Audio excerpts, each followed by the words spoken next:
Said the rock star move with them rock star dudes.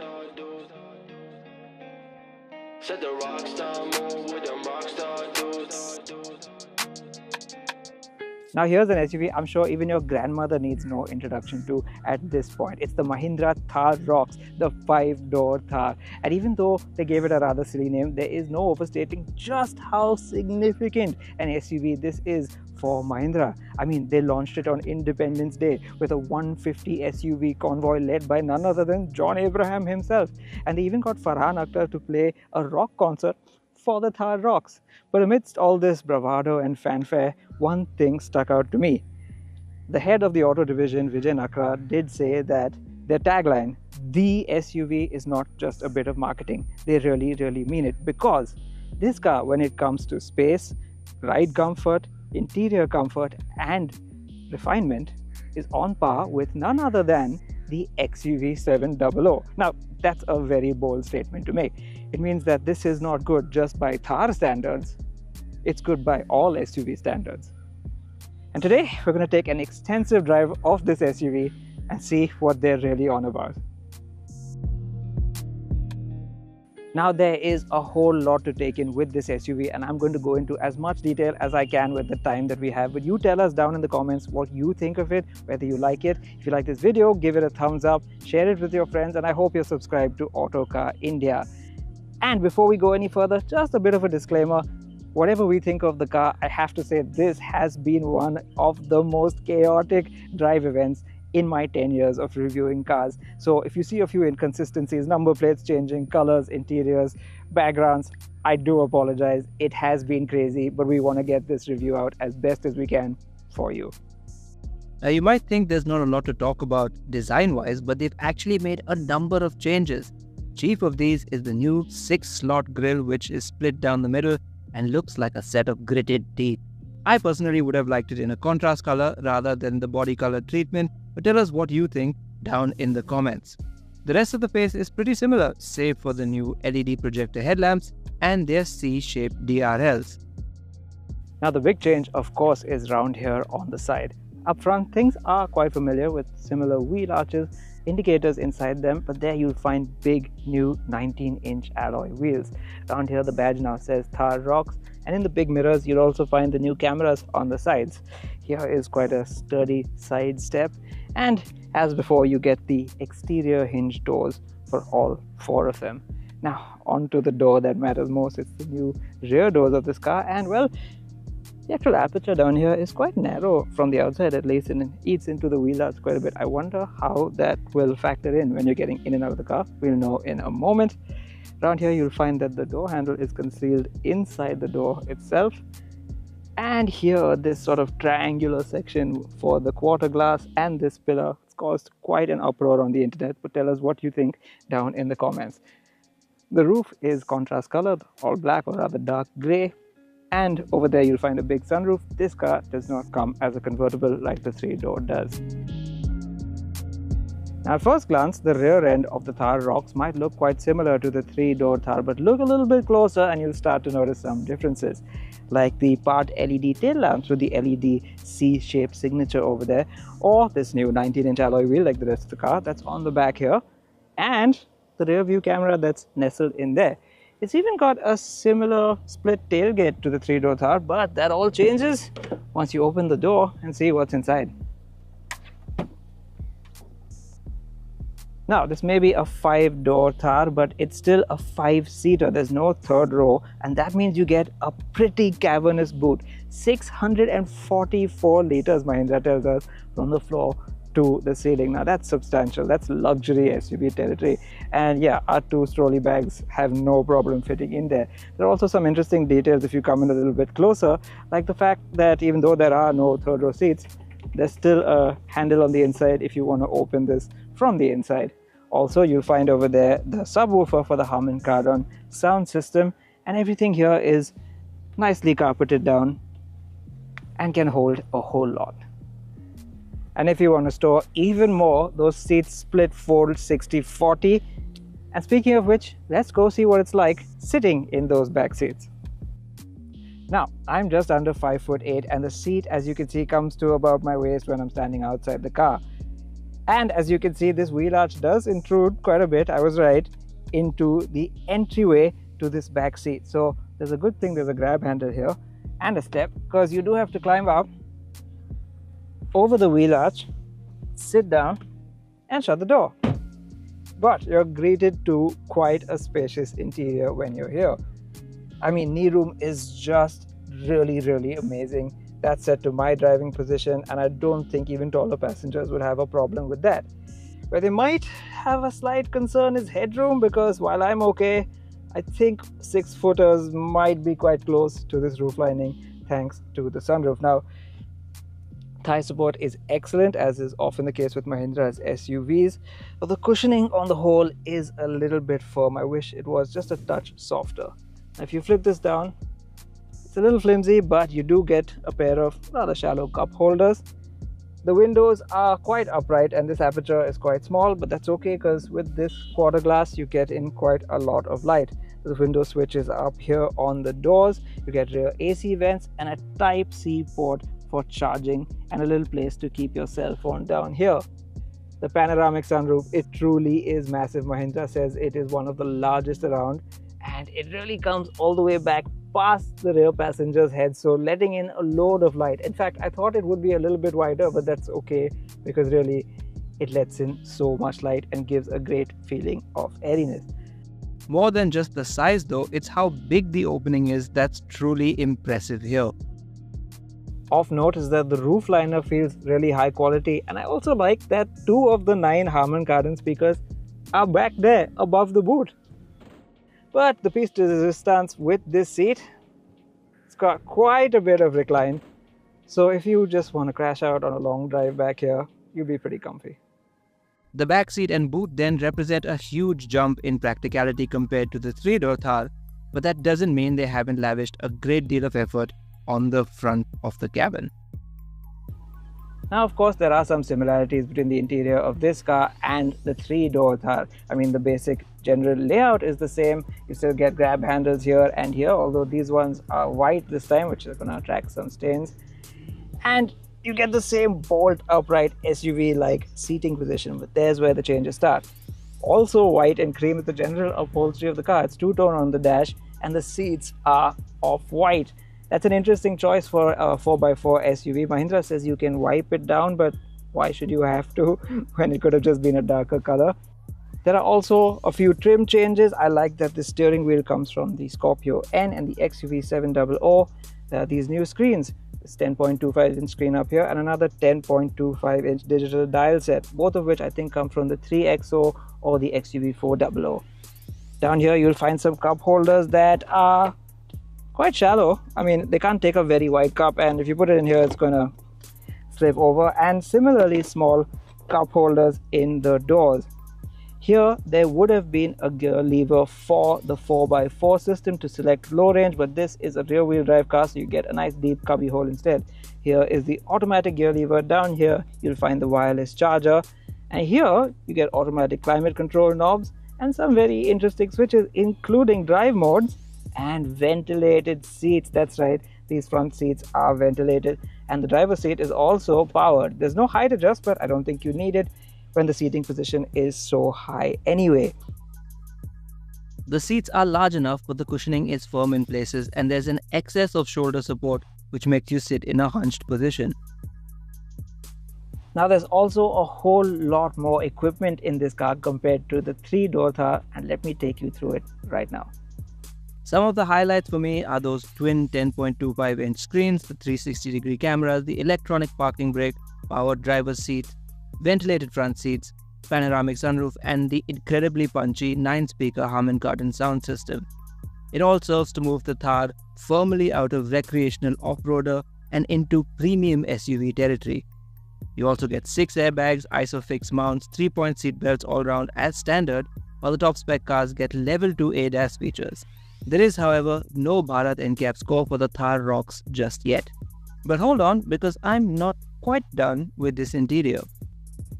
There are other interesting things in this interior, like here you will find the controls for the big panoramic sunroof, which in my opinion could have started a little bit further ahead. Yes, it's very large, but it's more for the rear passengers than it is for the two in the front.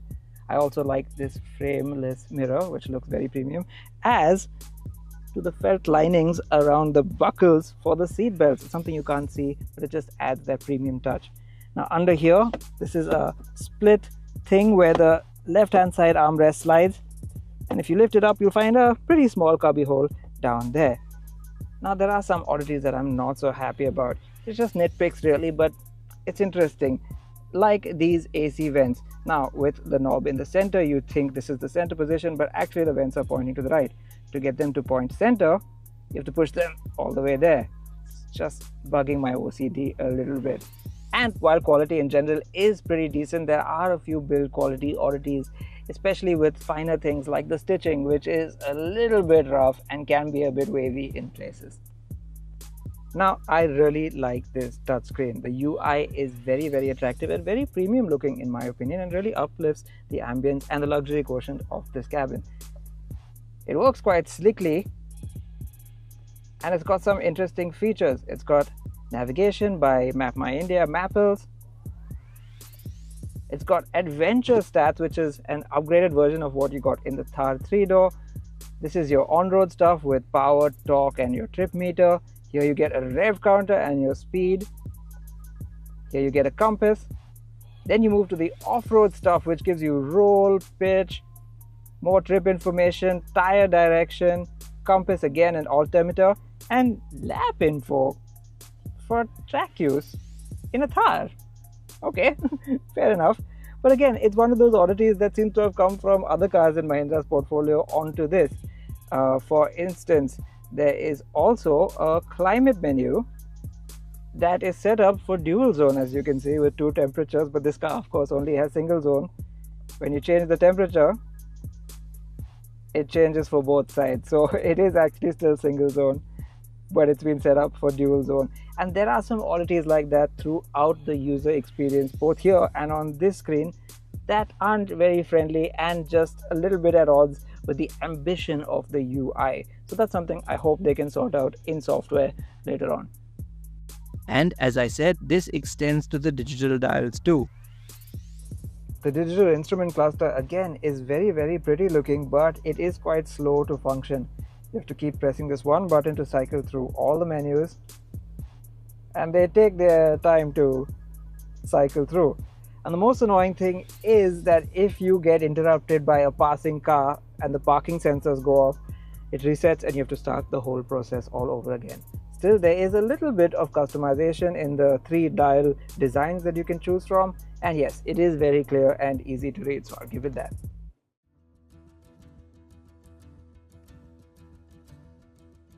Now onto the all-important task of driving the Thar Roxx, and it comes in various powertrain configurations. There's petrol and diesel 4x2 in manual and automatic guises, and diesel 4x4 in manual and automatic guises too, with no petrol 4x4 for now at least.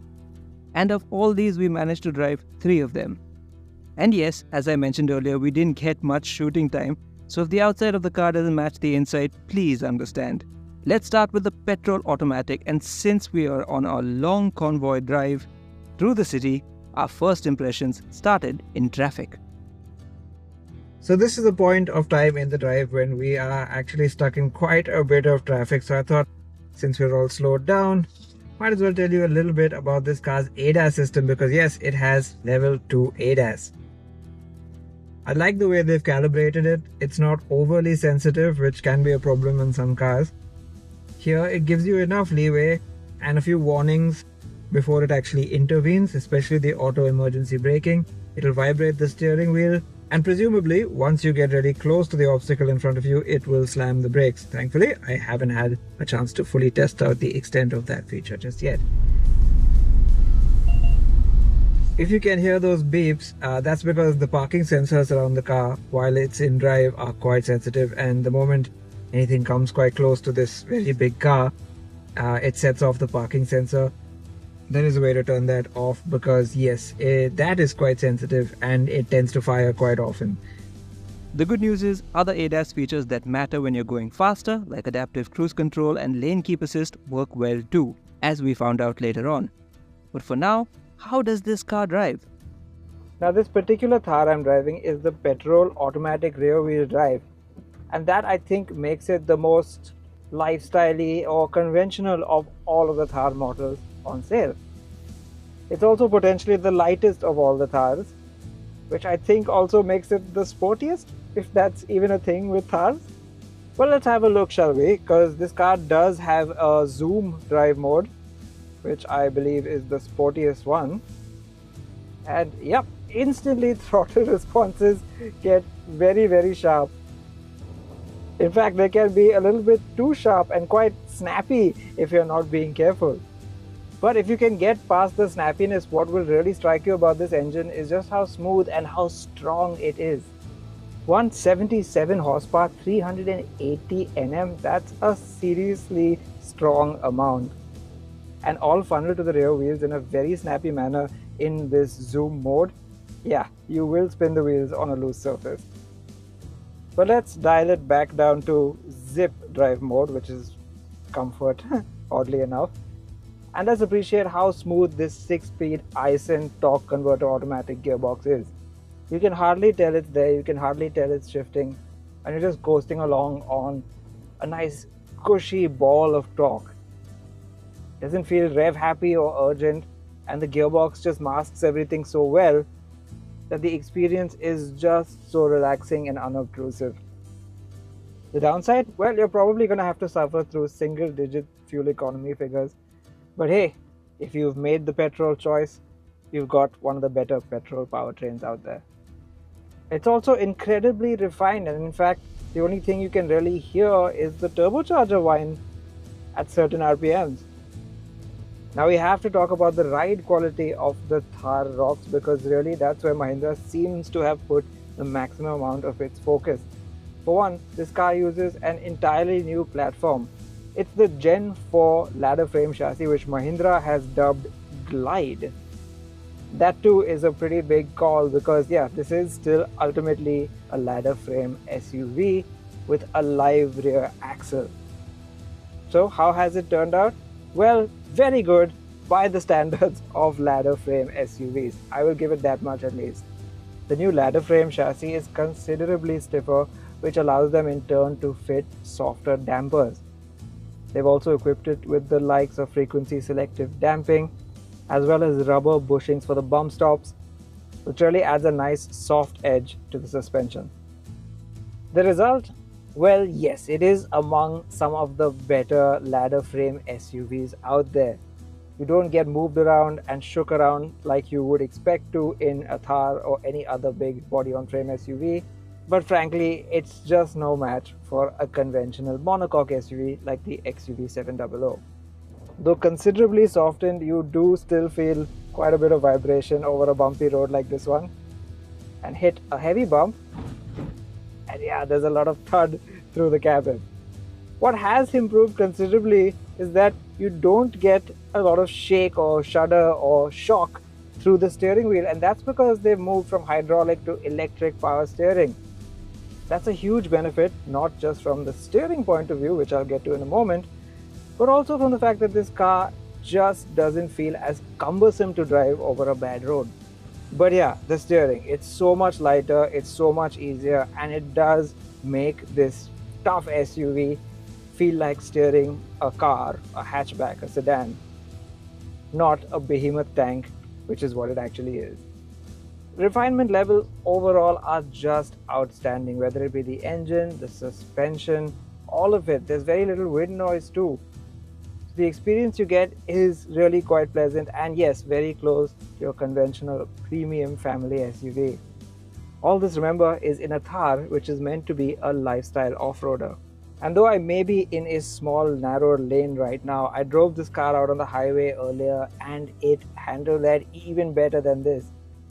You see, as the speeds build in this car, the ride quality gets even better, and you're also granted this godlike stability on this big, heavy, tough ladder frame chassis. Next, it was time to jump into another variant, the diesel automatic with 4x4. The diesel 4x4 automatic seems like the one you'd choose if you want to do some nice plush off-roading. What I mean by that is the convenience of an automatic with all the toughness of a 4x4 system with low range transfer case and electronic locking rear differential, and a nice healthy reserve of diesel torque to get you unstuck from some sticky situations. But no, right now we're out on the highway and it serves as a pretty good highway cruiser as well. The first thing you gotta note is that it's a whole lot lazier than the turbo petrol engine.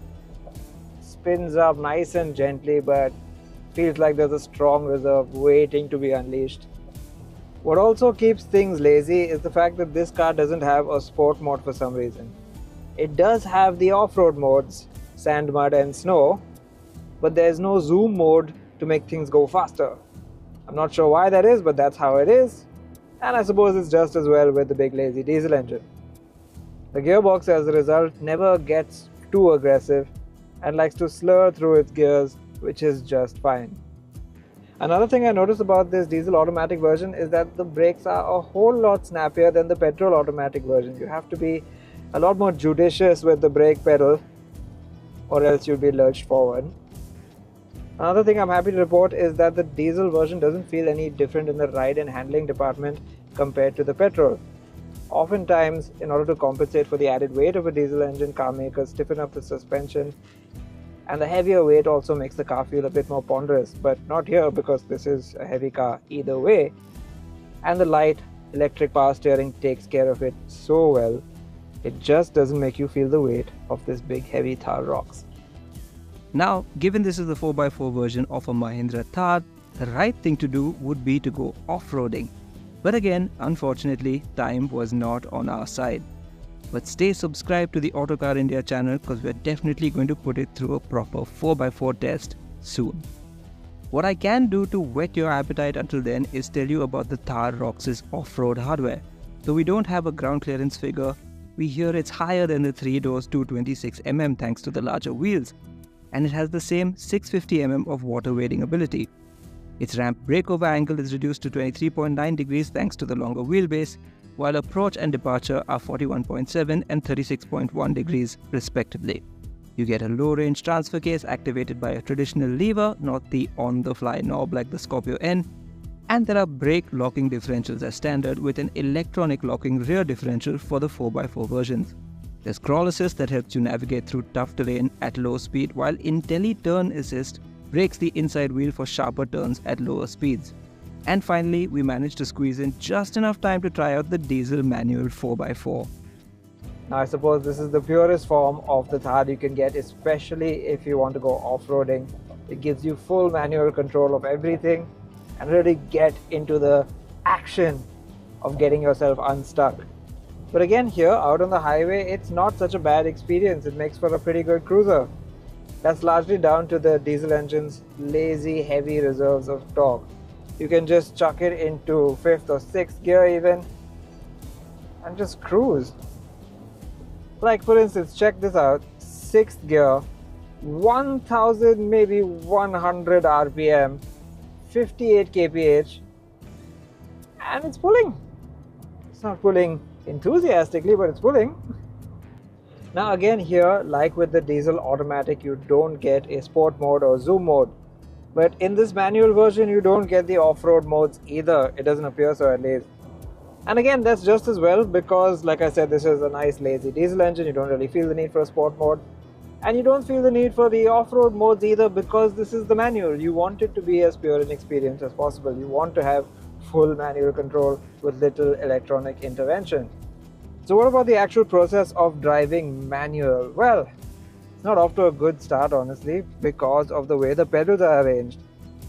There's not a lot of room in the footwell, and because the pedals are spaced the way they are, there isn't a dead pedal. So you find your feet kind of fumbling around, especially if you're wearing big shoes, and that's not an ideal driving situation. It feels a bit utilitarian in a car that has otherwise grown up so very much. The clutch is nice and light even if it has quite a bit of travel to it. And the gear shift is not too heavy either. It's not super light, don't get me wrong. It's very positive. The throws are a bit long, but they at least do feel satisfying once you slot them in. And it certainly doesn't feel as truck-like as ladder frame SUVs of old. And with that, though we didn't get a chance to go off-roading, we got a pretty good impression of the Mahindra Thar Roxx. To answer the question from before, no, the tough ladder frame chassis and its inherent characteristics mean it's not quite as comfy as an XUV 700, but it's impressive how close it is on refinement. But just who is the Thar Roxx for, and where does it fit in the lineup? That's a little more confusing. Thus far, the 3-door Thar was the recreational 4x4, the XUV 700 was the premium 7-seater, and if you wanted a bit of both, there was the Scorpio N. The Roxx feels like a similar proposition to the Scorpio, but with the look of a Thar instead.